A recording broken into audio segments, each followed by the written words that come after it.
올림픽에서 신영복 간첩을 내가 가장 존경하는 사람이다. 그리고 48년 8월 15일 건국을 인정할 수 없다. 이거 두 개 사과하라. 그래서 1시간 후에 해답을 주겠다. 사과 못하겠다고 연락이 왔어요. 그때부터 저는 목숨 걸고 문재인과 싸우기 시작했어요. 왜? 나는 문재인을 간첩으로 봤기 때문에. 그리고 내가 그때 본 것이 적중했습니다. 강화문 대회에서 내가 수없이 문재인은 간첩이다. 이 사람은 북한이 세운 대통령이다. 그랬더니 저를 열골 고발해서 제가 3번 감옥살이를 감옥에 들어가서 보니까 바깥에서 안 보이는 것이 보이기 시작했어요. 7가지를 제가 결단하고 나왔습니다. 첫째, 아니 왜 우리나라가 이렇게 복잡할까? 봤더니 저 북한에 있는 김정은 저놈 한 놈만 죽이든지 지가 스스로 자살해 죽든지 해결하면 모든 문제가 다 해결될 텐데 저 김정은 한 놈 때문에 60만 명의 군대가 고생하고 1년에 수조 원의 돈을 쌓는 국정원이 또 고생을 하고 내가 나가면 반드시 내 김정은 저놈을 죽이겠다. 이걸 첫 번째 내가 결단했습니다. 감옥에 있을 때. 두 번째, 그랬을 경우에 김정은이가 재개됐을 경우에 중국 군대가 북한으로 들어오면 어떻게 되겠느냐. 이 걱정이 되기 시작했어요. 그래서 내가 다시 나가게 되면 미국의 사모위원들을 반드시 설득해서 이 북한, 남북한의 통일을 반드시 이루어야겠다. 그래서 제가 지난달에 미국에 가서 상원의원 5명을 만났습니다. 만났는데 하원의원 6명을 만났습니다. 만나가지고 우리 목사들은 상담을 많이 해봤기 때문에 상담하러 오는 사람이 말 길게 하는 건 딱 질색이거든요. 성도들 상담하러 오는 걸 태어난 얘기부터 다 해버렸다. 나는 그걸 알았기 때문에 간단하게 딱 인사하고 나이스 투 미쳐 딱 해놓고 내가 왜 당신을 만나라고 왔느냐. 한국 통일시켜달라. 이렇게 내가 제안했어요. 이것도 상원의원은 한꺼번에 다 만난 게 아니라 1대1로 다 만났어요. 1대1로. 그랬더니 어떻게 하면 통일되겠냐. 미국이 방해놓고 있지 않느냐. 그 미국이 언제 방해놨냐. 이거는 6.25 때 트루먼 대통령 때부터 미국이 한국을 이렇게 절반 딱 잘라서 관리하고 있던 것이다. 만약 그때 다글라스 메가더가 흑룡강성의 옥수수밭에 히로시마 원자탄 한 방만 더 때렸으면 그때의 트루먼 대통령이 다글라스 메가더의 군복을 벗겼지 않느냐. 그 후로 지금까지 미국은 한국의 통일을 원치 않는 것이다.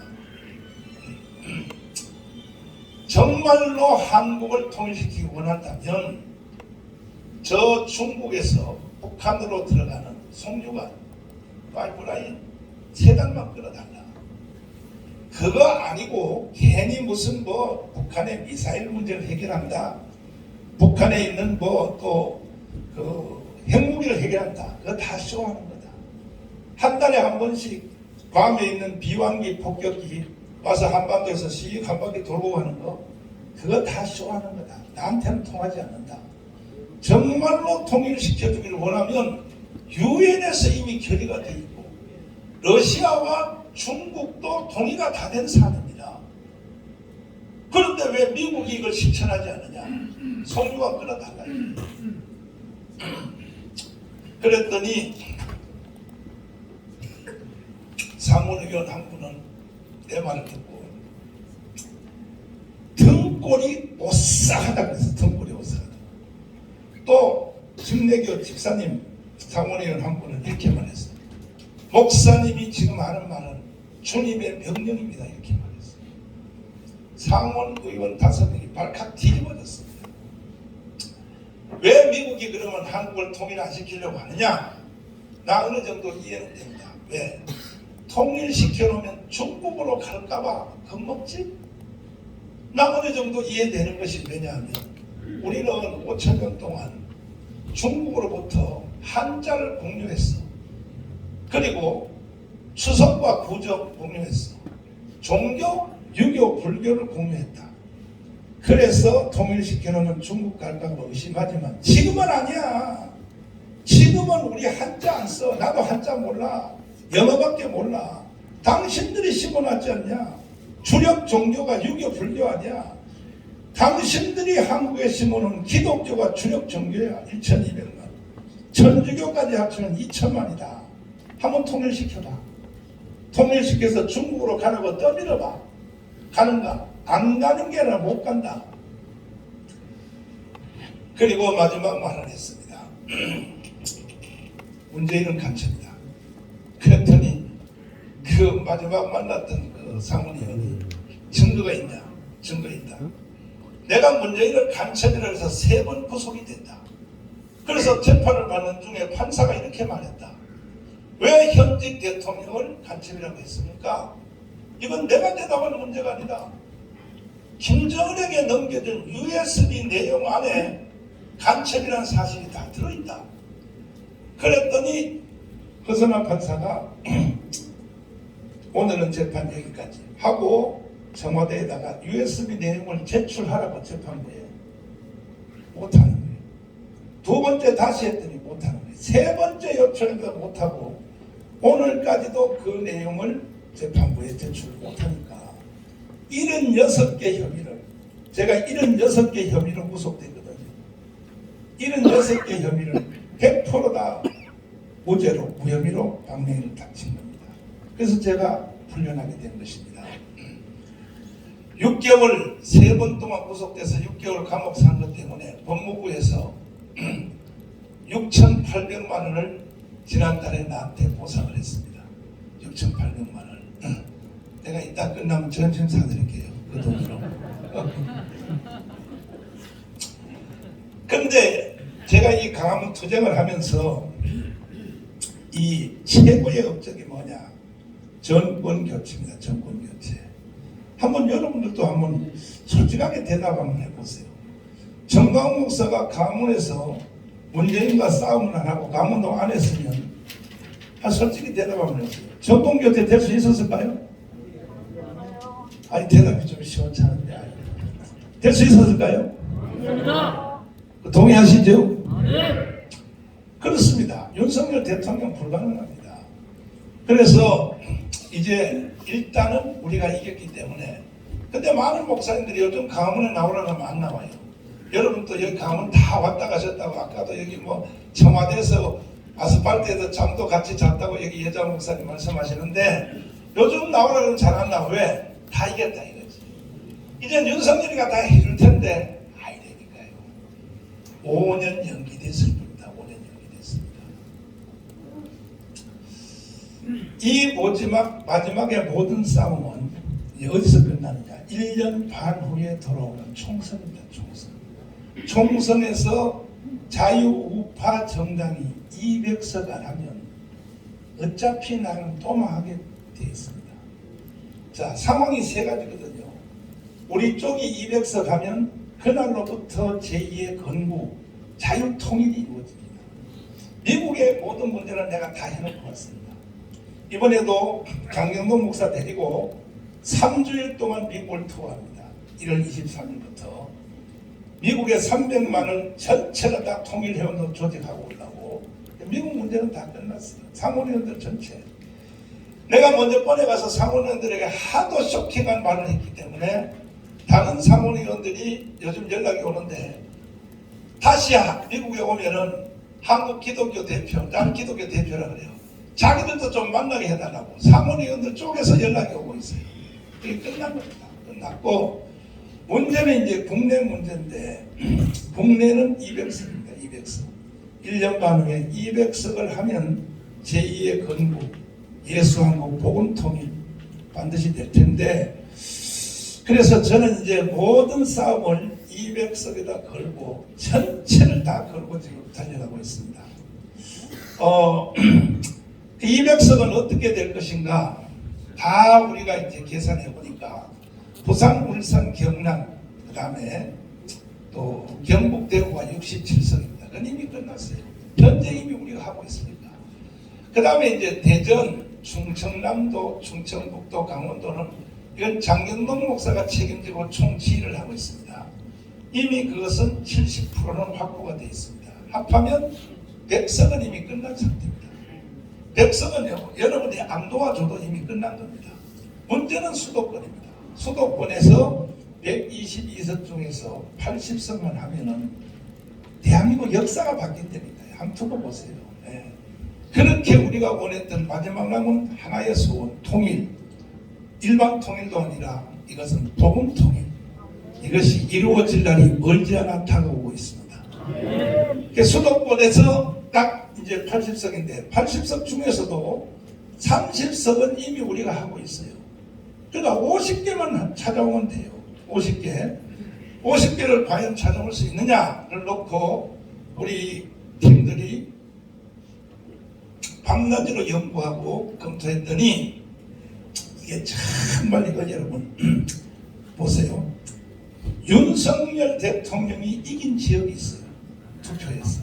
또 오세훈 시장이 이긴 구가 있어요. 그 다음에 인천에 유정복 시장이 이긴 지역 3개 투표를 합산을 다 했더니 50석만 돼도 끝나는데 이제 박수치 준비한 거네요. 64석이 우리가 끝나요. 64석. 박수 안 치신 분들은 간첩이야, 간첩. 간첩이야. 자, 마지막 말씀을 제가 드리면 이거는 거의 이대로 흘러갈 것입니다. 그래서 하늘의 하나님께서 반드시 한반도를 복음의 나라, 예수 한국 복음 통일 만드시려고 이렇게 진행하고 있는 것 같습니다. 우리는 시민권으로서 일을 하고 있는데 이제 지금 마지막 말씀드릴 것은 뭐냐면 지금 우리나라에는 두 세력이 극렬하게 충돌이 되어 있습니다. 이것을 정치적으로 보면은 이재명을 찍은 사람들 1614만 표대 윤석열을 찍은 1640만 표 이것이 지금 극렬하게 대치하고 있습니다. 그런데 이 사람들의 표를 분석해보면 이겁니다. 종전협정 지금 현재는 6.25 전쟁이 휴전협정이거든요. 종전협정 그 다음에 이 평화협정을 통하여 주한미군을 철수하고 연방제 통일로 가야 된다. 이것이 국민의 절반입니다. 기독교계로서는 거기 대표적인 사람이 소강석입니다. 소강석하고 나하고는 친했어요. 1년 전까지만 해도. 근데 어느 날 전화하다가 나하고 이런 사이가 됐는데 뭐냐. 아니 그러면 형님 전쟁하자는 얘기야? 내가 언제 전쟁하자고 그랬어? 그러면 종전협정, 평화협정 이렇게 안 가면 전쟁하자는 뜻 아닌가? 이충근 박사한테 공부 좀 해 이 사람아. 이 종전협정, 평화협정은요 곧 북한한테 나라를 갖다 바치자는 얘기입니다. 왜 그러냐? 지금 현재 우리는 6.25 전쟁을 하다가 잠시 쉬었다 다시 하자. 휴전협정을 되거든. 휴전협정을 1953년도 7월 27일 날 체결할 때에 그때에 북한은 중국하고 북한이 나왔죠. 한국은 미국하고 이승만이 사인하러 나가야 됩니다. 우리의 천재인 이승만은 안 나갔습니다. 왜 안 나가느냐? 만약에 이승만이 거기 사인하면 미군이 간다는 거예요. 전쟁하고 있는 주한미군이 철수한다는 거예요. 주한미군을 잡아놓으려고 이승만은 사인하러 안 갔습니다. 그때 이승만 때문에 붙잡혀 있는 주한미군이 지금까지도 붙잡혀 있거든요. 지금까지도. 근데 이것을 문재인 이 사람이 이제 휴전협정을 종전협정으로 끝내고 왜 그러면 문재인은 종전협정을 하려고 5년 내내 발악을 했는가? 내가 워싱턴을 가봤더니 미국의 국회한테 결의를 받으려고 하원 의원 한 명 포섭하는데 돈 300만 불, 30억씩을 줬더라고요. 그래가지고 만들어 놓은 것이 겨우 21석밖에 안 돼요. 사무의원 한 명밖에 포섭 못해요. 나머지 하원 의원 20명인데 2년 전에 그 사무실로 넣어놓고. 근데 하도 기가 막혀서 그 왜 문재인은 저렇게 발악을 떨까? 결국은 뭐냐? 6.25 전쟁하던 휴전협정을 종전협정으로 바꾸는 이유는 전쟁이 이제 다 끝났으니까 결국은 주한미군을 철수하려는 겁니다. 이해되십니까? 이해되십니까? 종전협정, 평화협정은 곧 주한미군 철수입니다. 이것을 소강석이가 앞장서서 지금 추진하고 있는 거예요. 그래서 나하고 원수가 된 거예요. 공부를 좀 해야지. 종전협정, 평화협정 하면 바로 주한미군 철수입니다. 예를 들어 보세요. 이재명이가 만약에 대통령 된다. 그랬으면 지금 이 세상이 어떻게 됐을까요? 한미동맹 끝났습니다. 일본하고도 끝나는 겁니다. 아마 중국하고 조정동맹 했을 것입니다. 그러니까 오늘 여기 오신 여러분들은 저한테 감사해야 돼요. 왜? 이재명이가 만약에 됐으면 여러분들은요 어떤 세상에 살아야 되느냐? 어떤 세상에 살아야 되느냐? 수령님을 모시고 살아야 됩니다. 수령님 모시고. 이재명은 문재인하고는 전혀 다른 사람입니다. 바로 행동하는 사람. 이재명의 대한민국을 혁명하라는 책 보셨나요? 자서전. 제1호가 뭐냐? 주한미군 철수입니다. 외국 군대가 왜 대한민국에 와 있냐? 이게 이재명의 지론입니다. 또 만약에 이재명이 대통령 되었으면 어떤 일이 일어났을까요? 아마 평택에 있는 주한미군이 지금 부산 앞바다에서 함대에다가 탱크고 비행기고 다 타고 있을 중인 것입니다. 나라 끝나는 거죠. 이런 상태인데도 이걸 모르고 일부 목사들까지도 평화협정, 종전협정을 해야 된다. 특별히 호남에 있는 목사님들. 제가 하도 떠들어가지고 이제 호남의 목사님들도 소강석 편 안 들고 내 편 들어요. 이제 알게 된 거야. 호남에 있는 목사님들 다 알게 된 거야. 종전협정, 평화협정은 곧 주한미군 철수다. 이걸 알게 되었고, 그래서 이제 마무리 일이 이제 200석인데, 그래서 한국 교회는 정치하는 집단은 아니지만 아까 기도하신 우리 여자 목사님도 말씀하신 대로 나라가 있어야 교회도 있지. 나라가 없는데 뭔 교회가 존재합니까? 나라가 있어야 개인도 있고 가정도 있고 교회도 있고. 국가가 무너지면 신앙생활을 어떻게 합니까? 이런 얘기들을 제가 하려면 하루 종일 해야 되겠지만 여기서 제가 마치기로 하는데, 우리가 이제 한교연이 한번 일어서서 이 나라를 예수한국 복음 통일되는데 크게 한번 앞장서 주시길 바라고, 지금 나머지 일은 제가 다 해놨어요. 해놨는데 지금 현재 자유마을에 가고 있는데 이따가 내가 대표회장님하고 상의를 해서 한교연하고 제가 아는 애국운동하고 MOU를 한번 했으면 좋겠어요. 한 번도 반응이 없었습니다. 이래야 나라가 산다니까요. 그래서 반드시 우리가 200석을 해서, 내가 200석을 왜 고집하냐면 첫 번째 내 속에 감춰놓은 것이 뭐냐면 선교사학 특별법을 통과하라. 200석 때문에 망명이 천대로 법이 되니까. 아니 보세요. 선교사들이 세운 학교 있죠. 연세대학교, 이화여대, 대구에 가면 김영대학교, 안동의 경안, 부산의 뭐 분이엘, 저 광주의 스피아, 여기 전주의 영생학교, 이게 전부 선교사들이 세운 학교예요. 이게 전부 세상 사람들이 다 차지하고 있어요. 그래서 선교사학 특별법을 만들고, 그보다 더 심각한 것은 뭐냐? 한국에는 신학대학이 일반 교육법의 지배를 받으니 총신대에서 교수님 한 분이 동성애나 하면 안 된다 해가지고 교육부에서 잘랐잖아요, 교수들을. 이게 말이 되겠습니까? 그리고 지금 교목들 다 해제해가지고 여기 신일고등학교 같은 데는 이사장 장로님이 이제 뭐 법적으로 통제를 하니까 학교에서 성경 못 가르치고 예배 못 드리게 하니까. 그래서 교문 앞에다가 빌딩을 하나 놓고 점심시간에 얘들아 저기 저 점심시간에 밖에 가서 성경 공부하고 와라. 이게 무슨 나라입니까 도대체가. 그래서 선교사학 특별법을 반드시 만들어서 일반 모든 신학대학은 일반 교육법으로부터 통제를 받지 않도록 이렇게 하는 것이 내 속에 감춰오는 것이고, 그 다음에 두 번째 무서운 것이 뭐냐? 주사파입니다. 주사파. 이 주사파를 완전히 정리해야 됩니다. 독일이 지금 하고 있는 반나치법, 그렇게 인권을 강조하는 독일도 나치에 대하여 찬양 공모 동조하면 바로 현장 체포합니다. 작년에 신문 보셨죠? 이렇게 하여 국가를 정돈하지 않으면 이 나라는 어차피 희망이 없습니다. 중국 관광객이 청년이 독일에 여행하러 갔다가 장난기를 했어요. 히틀러식으로 인사를. 하이 히틀러 그랬어요. 현장에서 바로 체포됐습니다.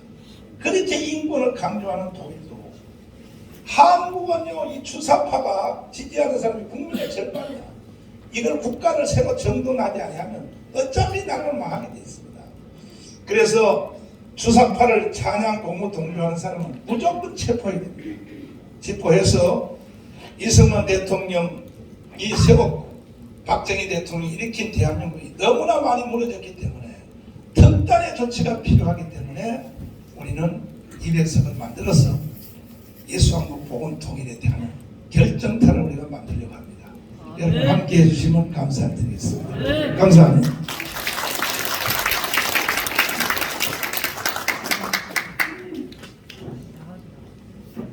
많은 은혜와 이해가 되었을 줄 믿습니다. 이 시간